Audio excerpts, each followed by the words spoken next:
शहीद मोहतरमा Benazir Bhutto football stadium जिते ख्वाबनि खे मिले थो नओं मैदान। कराची रोशनियुनि जो शहर, सकाफ़त जो संगम ऐं रांदियुनि सां मोहबत कंदड़ लखे माण्हुनि जो घर आहे। हिन ई शहर जे दिलि गुलशन इक़बाल में मौजूदु आहे हिकु अहिड़ो स्पोर्ट्स कॉम्प्लेक्स जेको हर रोज़ नौजवाननि जी उमीदनि, जज़्बनि ऐं ख्वाबनि खे नएं उॾाम ॾेई रहियो आहे। हीअ आहे शहीद मोहतरमा बेनज़ीर भुट्टो फुटबॉल स्टेडियम, हिकु अहिड़ो मैदान जिते सिर्फ़ फुटबॉल न खेॾी वेंदी आहे पर महिनत, नज़म, टीम वर्क ऐं कामयाबी जा सबक सेखारिया वेंदा आहिनि। हर सुबुह ऐं हर शाम हिते बाल जे हर किक सां गॾु हिकु नओं ख्वाब जनम वठंदो आहे। शहीद मोहतरमा बेनज़ीर भुट्टो फुटबॉल स्टेडियम सिंध जे अहम फुटबॉल स्टेडियम्स मां हिकु आहे। सरसब्ज़ ग्राउंड, मयारी टर्फ, फील्ड लाइट्स, वेहण लाइ मुनासिब इंतज़ाम, ड्रेसिंग रूम्स ऐं रांदियुनि लाइ मौजूदु सहूलियतूं हिन स्टेडियम खे ख़ासि बणाइनि थियूं।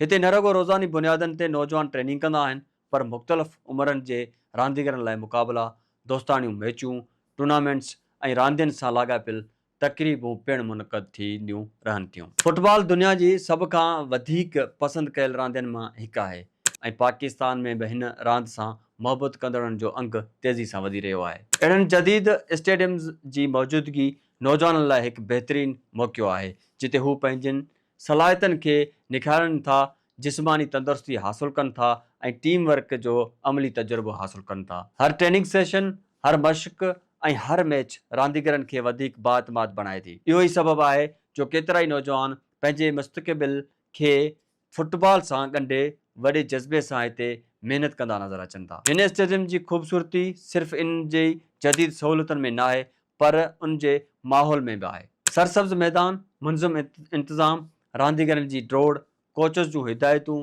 ऐं तमाशनि जूं ताड़ियूं गॾिजी अहिड़ो मंज़र पेश कनि थियूं जेको कंहिं बि फुटबॉल शौक़ीन लाइ यादगार बणिजी वञे। शाम जो वक़्तु हुजे या सुबुह जो, हीउ मैदान हमेशह ज़िंदगी, तवानाई ऐं जोश सां भरपूर नज़र अचे थो। हिते ईंदड़ हर रांदीगर पंहिंजी बहितरीनु कारकर्दगी ॾेखारण जी कोशिशि कंदो आहे, जॾहिं त ॾिसंदड़नि लाइ बि हर मैच हिकु दिलचस्प तजुर्बो बणिजी वेंदी आहे। शहीद मोहतरमा बेनज़ीर भुट्टो फुटबॉल स्टेडियम रुॻो हिकु स्पोर्ट्स वेन्यू न आहे पर नौजवाननि जी सलाहियतनि, नज़्मो ज़ब्त ऐं मिस्बत सरगर्मियुनि जो हिकु अहम मर्कज़ पिणु आहे। अहिड़ा इदारा ऐं स्टेडियम रांदियुनि जी वाधवीज सां गॾु सिहतमंद मुआशिरे जी तइमीर में बि पंहिंजो किरदारु अदा कंदा आहिनि।